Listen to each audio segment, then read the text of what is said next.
En gang for længe, længe siden var der en rævepige.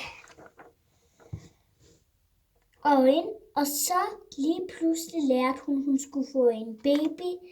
Og så blev hun glad en dag, når hun lige træde på en gren på en træ. Og så sagde hun, jo pige, min baby kommer. Er det ikke hvor vildt?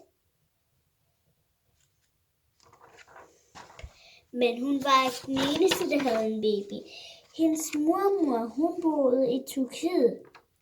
Hun havde en baby, mens hun lavede nye tøj til hendes datter. Og så, mens hun lavede nye tøj, så kiggede hun på sin meget flotte tegning.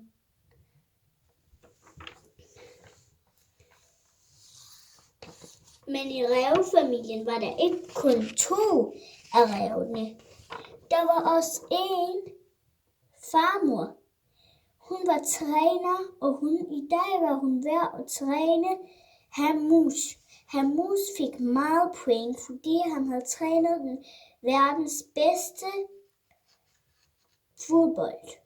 Og derfor, og lige pludselig så de en Jarly, og begyndte de at strække på den med et par snore.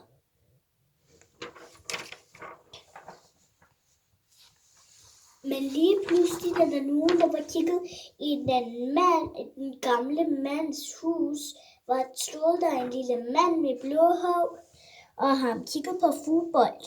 Han elskede fodbold lige så meget, som han gjorde sin datter. Han sad på sin stol, og lige pludselig rejste sig op, og så kiggede hun på fodboldet, og det var bare så vildt på fjernsynet. Men og så lige pludselig så hun slet ikke, at hendes hund lige havde været udenfor og gik selv ind, og så gjorde sin tøj helt våd af vandpytter. Og det var en vandpyt indenfor, det var så våd. Og så er filmen slut.